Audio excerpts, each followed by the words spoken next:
ایران کے بادشاہ نے اپنے بیٹے کو پڑھانے کے لیے ایک استاد صاحب کا بندوبست کیا۔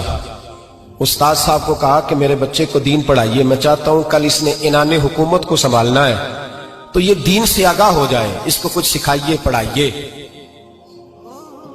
بہت نیک بزرگ بڑے درویش عالم پڑھانے لگے، اسباق مکمل ہو گئے، دین کے اسباق قرآن مجید پڑھایا، احادیث طیبہ کا درس دیا، اصول فقہ سے روشناس کرایا۔ جب بچے نے مکمل تعلیم حاصل کر لی اور آمین ہو گئی، دستار ہو گئی، فارغ ہو گئے، تو پھر ایک دن استاد صاحب نے کہا بیٹے کل تم نے ضرور آنا ہے، کچھ بات کرنی ہے۔ شہزادہ گیا ملنے استاد صاحب سے، استاد صاحب نے کنڈی لگا لی، ہاتھ میں درہ پکڑ لیا، مار مار کے پورے وجود کو زخمی کر دیا، کوئی غلطی نہیں، کوئی بات نہیں، مارا۔ اب بچہ آیا آ کے بادشاہ سلامت سے کہا کہ ابا جی سمجھ نہیں آئی، بڑا مارا ہے استاد۔ تو سیانے تھے نا بادشاہ، یہاں تو قاری صاحب روز کٹہرے میں کھڑے ہوتے ہیں، مولوی صاحب آپ نے میرے بچے کو کیوں مارا ہے؟ آپ 8,000 کے مولوی ہیں، میرا کئی کروڑ کا بچہ ہے، سویرے بدل لیں گے، خبردار آپ نے بچے کو ہاتھ لگایا، اپنی حیثیت میں رہے معاذ۔ جو قومیں استادوں کو کٹہروں میں کھڑا کرتی ہیں وہ ترقی نہیں کر پاتی، جو استادوں کو کٹہروں میں روز کھڑا کرتے ہیں۔ کہا ابا جی بڑا مارا ہے، تو والد بڑے سمجھدار تھے، کہنے لگے بیٹا استاد باپ ہوتا ہے، وہ زیادتی نہیں کرتا، کوئی بات ہوگی میں تیرے استاد کو کٹہرے میں نہیں بلاؤں گا۔ اماں سے بات کی، اماں کہنے لگی بیٹا میں تیرے باپ سے کیسے بات کروں، ڈر آتا۔ وقت گزر گیا، 22 سال بیت گئے، 22 سال گزر گئے، بادشاہ کا انتقال ہوا، شہزادہ تخت پہ بیٹھا، پہلا حکم یہ دیا کہ میرے استاد کو بلاؤ، پہلا حکم۔ استاد جی بوڑھے ہو گئے تھے، چھڑی کے اوپر ٹیک لگا کے آئے اور بھویں سفید ہو کے جھک گئی تھیں، یوں آنکھ کھول کے بڑی مشکل سے دیکھا، کہنے لگے شہزادے حکم ہو۔ کب میں شہزادہ نہیں، اب میں بادشاہ بن گیا ہوں۔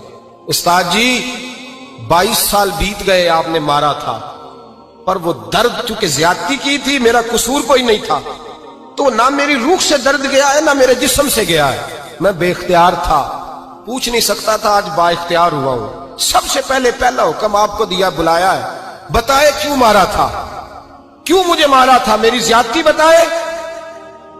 تو استاد، بوڑھے استاد کی آنکھیں آنسوں سے بھر گئیں، کہنے لگے بیٹے بس آج کے دن کے لیے مارا تھا، یہ جو دن آ گیا نا میری زندگی میں اس لیے مارا تھا، یہ میں چاہتا تھا میری زندگی میں وقت ہے، آج کے بس میری مراد پوری ہو گئی۔ کہا صاحب کس لیے، مجھے بھی سمجھائے۔ آپ فرمانے لگے کتنی دیر ہو گئی تجھے مار کھائے ہوئے، کتنا زمانہ بیت گیا؟ کہنے لگا 22 سال۔ فرمایا زخم بھولے تو نہیں، درد ختم تو نہیں ہوئی، تمہیں بات ایک منٹ کے لیے بھی تمہارے حافظے سے محو تو نہیں ہوئی؟ کہا استاد جی روز رات کو یاد آتی، روز خیال آتا تھا۔ استاد کہنے لگے بھائی تو بے اختیار تھا، پوچھ نہیں سکا، 22 سال تجھے یاد رہا، مجھے پتا تھا تو ایک دن حکمران بنے گا، میں نے تجھے اس لیے مارا تھا کہ بیٹے یاد رکھنا، کسی پہ ظلم نہ کرنا، اگر تجھے 22 سال تک یاد رہا ہے تو جس پر تو ظلم کرے گا اسے بھی قیامت تک یاد رہے گا، اور یہ یاد رکھنا تو آج با اختیار ہوا تو تو نے مجھے بلا لیا ہے، قیامت کے دن غریب با اختیار ہو جائیں گے، مظلوم با اختیار ہو جائیں گے، وہ با اختیار ہوں گے، للہ الواحد القہار، رب کریم کی بارگاہ کے اندر ان کا اختیار ہوگا، اکیلے اللہ کی حکمرانی ہوگی۔ پھر وہ بلائیں گے بڑے بڑے کج کلا، دنیا میں جن کی پگڑیاں اونچی تھیں وہ سر جھکائے کھڑے ہوں گے، دنیا میں جو ڈکٹیٹر بنتے تھے ان کی پشتیں لال ہوں گی، ان کو غدار لکھا جائے گا، قیامت تک نہیں بھولے گا۔ ظلم کرنا تو سوچ سمجھ کے کرنا، اتنا کرنا جتنا تم سہ سکتے ہو، اتنی زیادتی کرنا جتنی قیامت میں تم برداشت کر سکتے ہو۔ میرے نبی کریم صلی اللہ علیہ وسلم نے فرمایا ظلم سے بچو، یہ قیامت کے اندھیروں میں سے ایک اندھیرا ہوگا۔ زندگی میں زیادتی نہ کریں، اگر تھوڑی دیر کے لیے کوئی چیز برداشت کر جائیں گے تو وہ فائدہ دے جائے گی، کچھ دیر کے لیے اگر سہ جائیں گے تو نفع مل جائے گا، سہنے کی کوشش کریں۔